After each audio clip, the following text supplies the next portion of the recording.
Welcome. Step into our world of fear. Let's journey together in pursuit of mysterious tales and dark secrets. Are you ready? Because on this channel, the suspense never ends. A long time ago, I very briefly lived with my good friend Ben on a quiet street in Northville, Michigan, perhaps notable for being close to Detroit's. It wasn't the nicest house or block or area for that matter, but the price was unbeatable for two broke young men like ourselves. Ben and I went way back to when we are like 9 years old, and at the time of this story we worked the same job, and rooming together with him seemed like a great idea. On our first day there, we quickly figured out that the creepy-looking house across the street with the overgrown grass and bushes was abandoned, as were a lot of the houses around the area. In fact, something we somehow hadn't noticed before, there was even graffiti next to one of the front windows. And on the fence, our neighbors on one side seemed like creeps, and we didn't even want to approach them.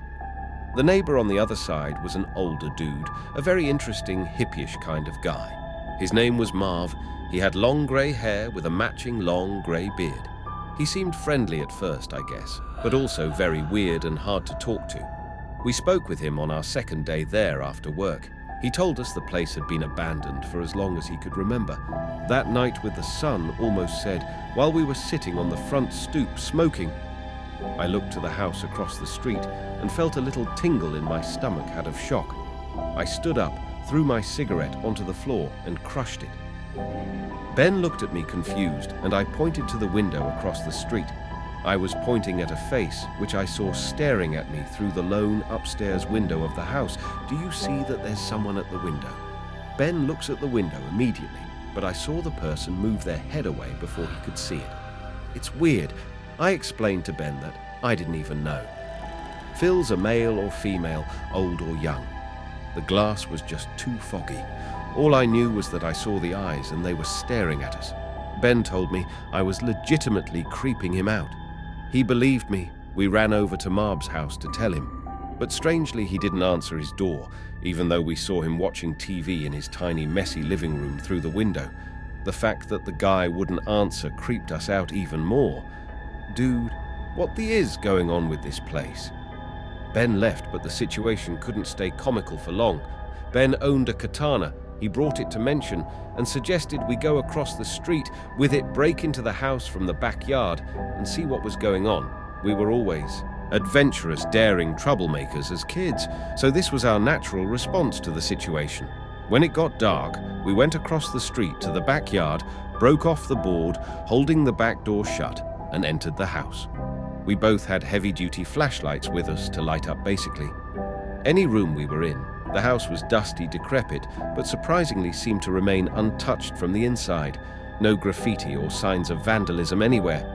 Still, the place was disturbingly creepy, and we immediately joked that we should get the out of there. But we pressed on. The first floor was pathetically small, like our own, a kitchen, a tiny living room, and a dining room. There was no basement, and one closet. The first floor was clear. We both agreed to check the upstairs. We tiptoed over to the stairs and been out of nowhere. Screamed, "Is anybody up there, dude?" "Why the would you do that?" I said quietly. Then we both froze in fear when we heard rapid stomping suddenly appear from above us. It was someone heavy, and it sounded like they were running over to the stairway.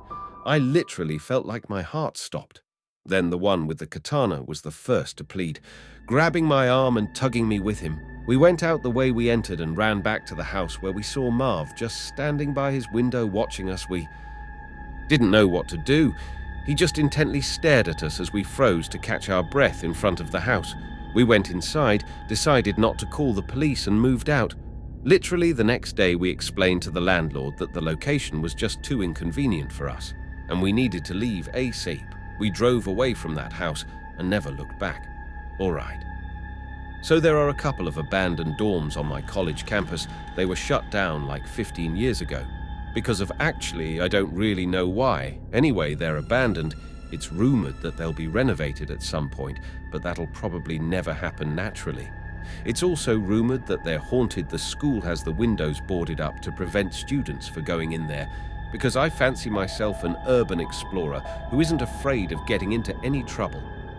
I decided about a week ago that I was going to break in and take a look around. Cut. Last night, I didn't really have a plan per se, other than wear black and avoid getting caught. Security on campus has been tightened recently, but I didn't have any issues getting in unseen. I'll spare you the details, but basically, you'd be surprised what you could do with the crowbar and some vandalism. I ended up crawling in through a first-floor window. I found myself in an empty dorm room, illuminated only by my phone's flashlight. Now, one of the rumors is that the basement is haunted. So that's where I decided to go first. At the time, I thought I was some ballsy explorer, but I can't even express how thoroughly scared shitless I was. This building was dark, old, and smelled weird, and I thought that at any moment something would come around the corner and tear me apart. It didn't help that my phone battery was being sucked dry by the flashlight app, so I was forced to use it very conservatively. For sight is not my forte anyway.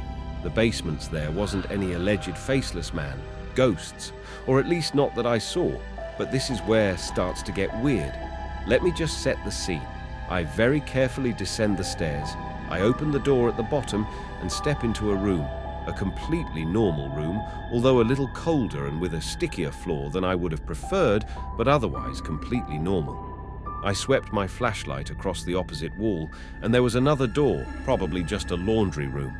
I thought, I'll go in there and take a look around, and then get out of here before I pissed myself.